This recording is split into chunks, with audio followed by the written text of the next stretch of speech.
But here's the most important thing, the most important result is still to this day, and this is 8 months later, I still at least once a month hear a comment from someone somewhere that this was the greatest piece of marketing that they've ever seen in their entire life. Whereas my videos in your video box.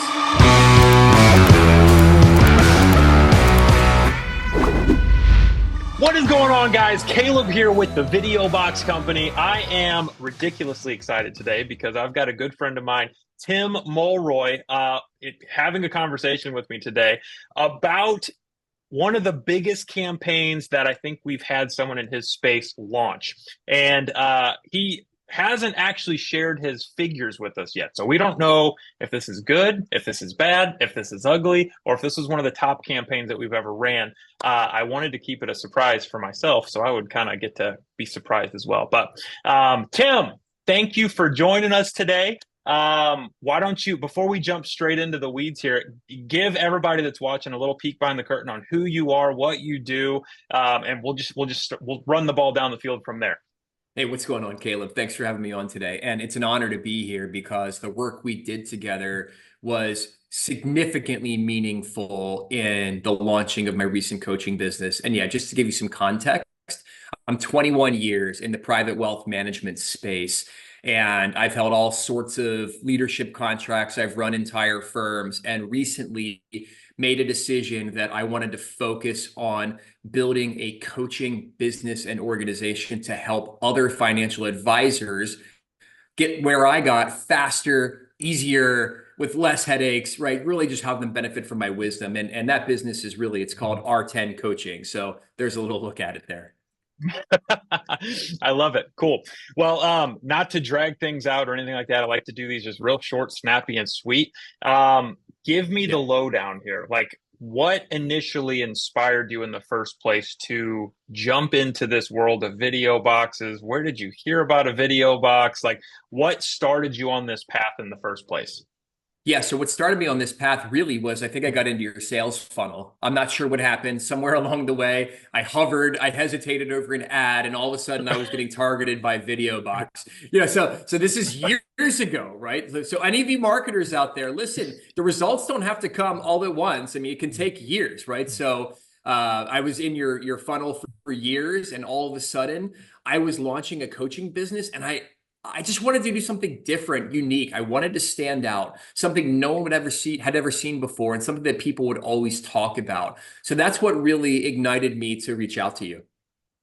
Give us a little peek behind the curtain. A lot of the people that we work with are typically, from a foundational standpoint, they're trying to connect with somebody, right? They're trying to reach out, have a conversation, and all the traditional stuff's just not working anymore, right? They're doing the cold emailing. Some of them are cold calling. They're trying to spam people on their LinkedIn's, right? Which is like all of that online stuff that worked when it very first came out is getting less and less and less effective. It's like, where were you in the beginning stages of like building your coaching program? Were you trying some of those old routes and having success with it? Was it working? Was it not working that led you to doing a video box in the first place?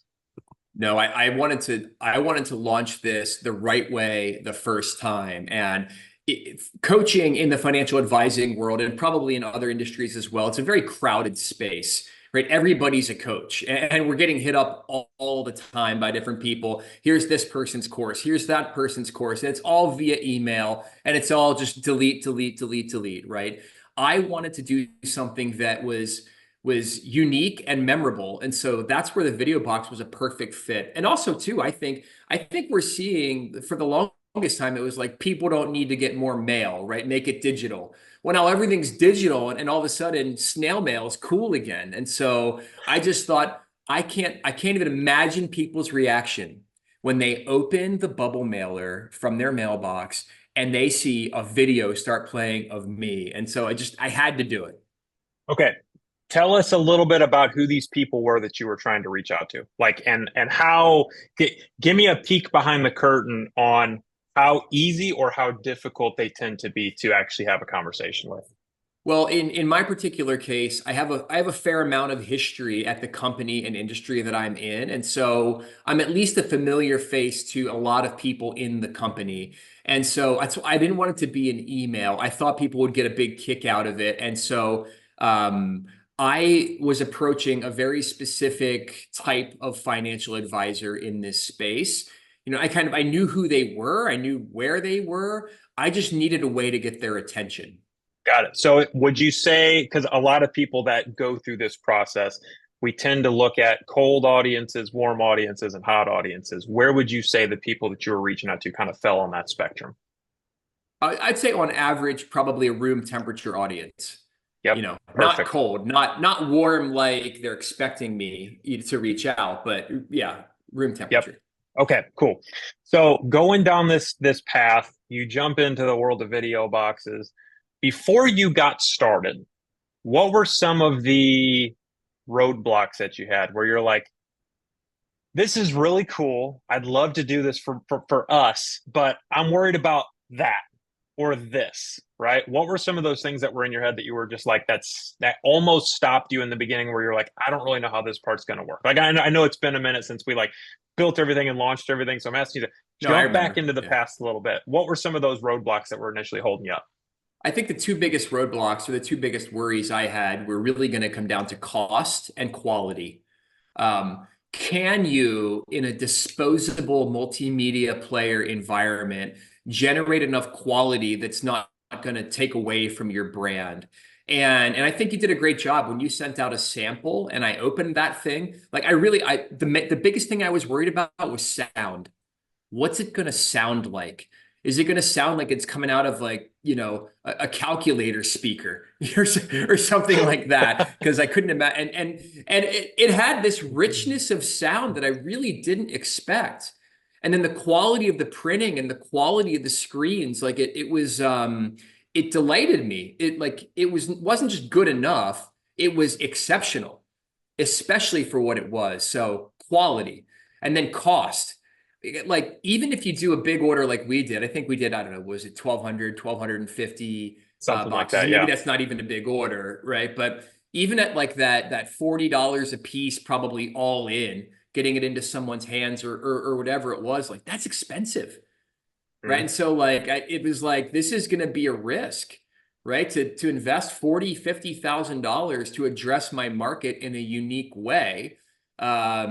We really just had to get to that point of saying, screw it, let's do it, right? To use a Richard Branson-ism there. So how did you justify that initial cost of, I think it was right around that 30, 40, $50,000 price tag is what you initially Yeah. invested to pull this off, all in with the materials, the shipping, the video production, like everything that you wound up doing. How do you justify that in your world? Well, it's just math. I think marketing and math are synonymous, right? And so I had to be confident that I would, because in my particular offer has about a $12,000 annual revenue, right, per conversion.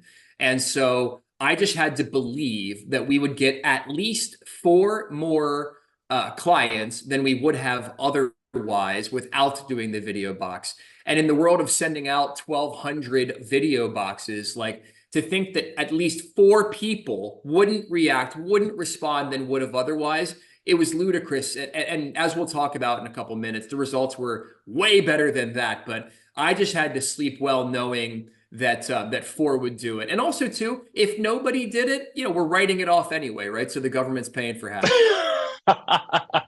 Okay, cool. That makes total sense. I love it. Cool. Right. Okay, well, let me ask you this. So let's jump towards the end here. Okay, you get through the whole process, like you go through the whole legwork of you get everything built, you get your video produced, everything gets loaded, shipped out. That moment when you started getting emails, I think from my team, and they're like, "Oh, or no, right as we shipped your order out to you, like, was there any final like last thing where you're just like, I'm nervous about this. Like, I don't know if this is going to work or not. Where you're just like, and I remember you sent me a couple pictures of you at the post office, and you're like, the big old bins, like you've got multiple bins full of these Yeah. video boxes, and you're just like, tell me a little bit about that back end process a little bit. From the time you got your boxes, you actually had someone on your team like loading them and labeling them and shipping them. Like you went through that process on your own, which is not typical for a lot of the people that we work with at that scale. A lot of them will have us do that in house. You didn't. Walk me through it. Give me a peek behind that curtain a little bit. What was going through your head? How did that process run for you guys? Well, first of all, I wanted to use this as a way to teach my kids the value of hard work, right? And so when we say my team in the back end that was, stuffing these things, labeling these things, certainly my team at R10, helped prep a lot of the labels and that sort of thing. But this was my teenage son. I paid him, through a 1099 to take care of this. He then subcontracted some of his friends to help him. It was my 13-year-old, it was Yes. my 9-year-old, the babysitter, I think, helped some of these things. So it really was a family affair. And I just would encourage people, whatever business you have, make it a family business, right? Because when it's a family business, everyone's bought in. But one of the things I didn't expect was just how much stuff was going to show up at my house, right? All these boxes of video boxes. And then, you don't think about it. I ordered whatever it was, 1,500 bubble mailers to stick these things in. And then it was like a tower of boxes of bubble mailers. I was buried in shipping supplies. Like Uline now sends me like every month this thick of a magazine. They think I'm some big time shipper. Like that's what I do, right? So I think it was overwhelming, and I might pay you to do it the next time because it was a lot, but it was definitely worth it. I love it. Okay, cool. I All was, right, I was also pleasantly surprised too. I was also pleasantly surprised too at how you had done the legwork and figured out that these things can be shipped via, what is it, media mail, right? Yep. So we were sending these things out for like $5 or less. Like I was Yep. also a little worried about shipping, but you and your team really solved that problem and made it a non-issue. Good. Oh, Good. and the other thing I was delighted with was, I don't know if I should say this, but like you Please. and your team stepped up. You sent us a label printer. You walked our team through exactly how to do the mail merge, how to get all the labels done. And you didn't have to do that. You were already paid, right? I was just appreciative of how you went the extra mile. Good. That's awesome. Okay.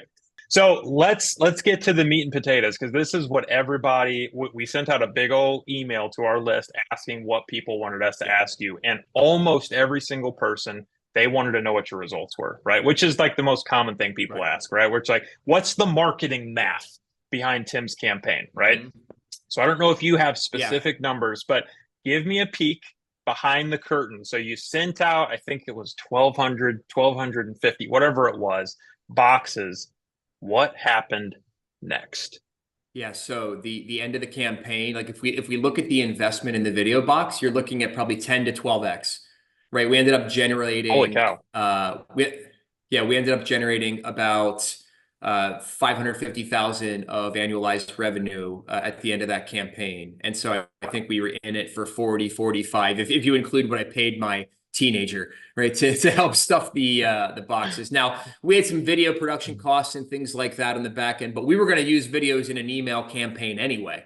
So, but here's the most important thing. The most important result is still to this day, and this is 8 months later, I still at least once a month hear a comment from someone somewhere that this was the greatest piece of marketing that they've ever seen in their entire life.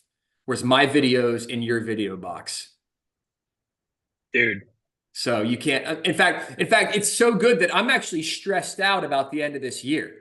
Like, how am I going to top that?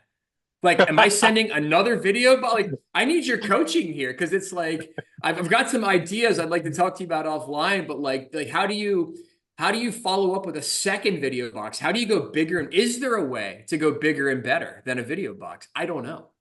There is, but we'll talk about that offline so nobody else can see the secrets. You got to pay for the secrets. Tim already paid, so he gets to Great. Yeah. You got to get to the second round to know the good stuff. Dude, that's insane. Okay, so back up a little bit. Because I know I'm going to have some people that are like, okay, that's awesome. That's crazy. You had like $500,000 return, maybe a little bit more Mhm. off of a 10x, 12x investment, but you get a return on that. That's insane. But I know I'm Yeah. going to have some people that are like, okay, like what was the back end like though? It's like, were people calling you? Were they going to a website? Did you have to pursue them? Were you following up with them after you sent the box? Give us a peek behind some of that process if you don't mind. Yeah, I mean, because these things were dropping all across the nation, probably over the course of a week. You know how the US mail is. And Yeah. it was like I would get email, well, and also too, you can't just send a video box and then not follow up on it. Like it Yes. wasn't like we were just sitting around like, oh, I wonder when people are going to reach out to us. I mean, we had a full like 6 email campaign ready to roll. So it was like they got the box, then did you get what we sent you, right, in an email? And so there was this whole campaign that went along with it. But like I would get texts from what managers and leaders from offices that I know from across the country that like their people got these things. They're like, dude, this is ridiculous. This is insane. Like, how did you do this? Like, I had people reaching out to me like, I'm not interested in the program, but like, I want to learn more about this video thing.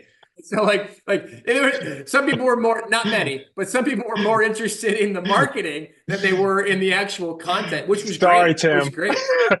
No, it's good. That's what you want, That's what you want. And you never Wow. know too. Just like I was in your funnel for a couple years, maybe they'll come around in a couple years. So, Dude, that's awesome. but yeah, it Okay, was so um, it was you it did was it was follow up. pandemonium. Yep. Okay, Of cool. course.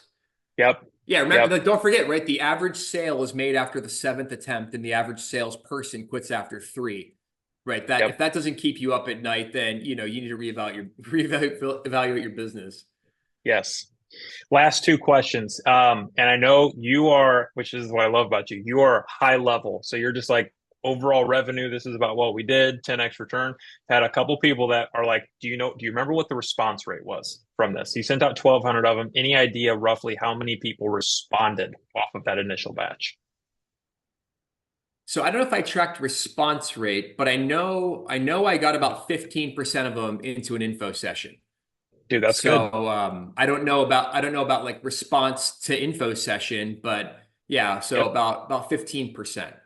Mhm. Okay. Last question is And also too, keep in mind, I did with me doing so many. I mean, so many of your potential clients out there are in a lower like, and even in private wealth management. I mean, we're not emailing a list of 1,000 people. We're calling a highly referred individual, right? But I didn't have a sales team. I didn't have the capacity to personally call all of them. But I promise you, if I could have personally called all of the people that got a video box, that response rate, like would have been through exponentially through the moon. So Yep. Well, last question. If anyone that's sitting here watching this is sitting here going, Tim, I hear you. This is cool. We're thinking about doing this for our company, but we're still kind of like teetering on the edge. What would you say to those people? I would say people that teeter on the edge and think and don't act are never going to be successful. If you've gotten this far and you're teetering on the edge, just do it. And guess what? If it doesn't work, you can try something else. But being stuck in the indecision of not doing it is keeping you from finding success with video boxes or finding success with something else. Success in business is all about massive action, right? If you don't know what to do, do anything.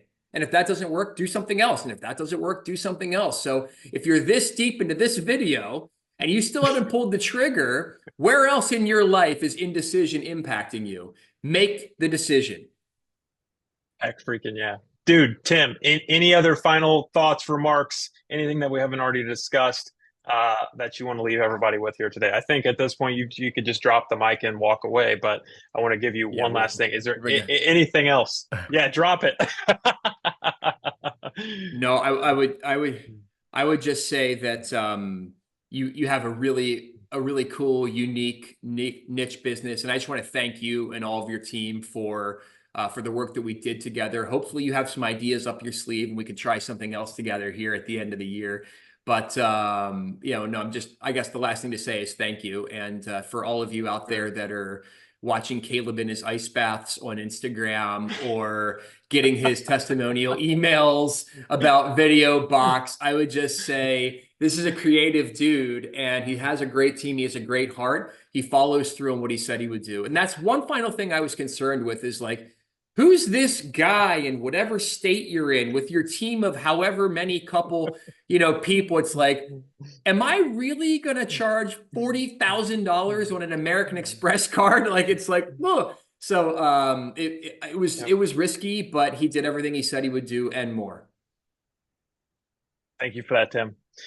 Guys, if you guys have any questions that that you'd like us to expound on further after you've watched this, please feel free to shoot us an email. Go to our website, videoboxsecrets.com, and we'd love to help you think inside the box, just like we helped Tim. Hope you guys have a great day, and we'll catch you next time.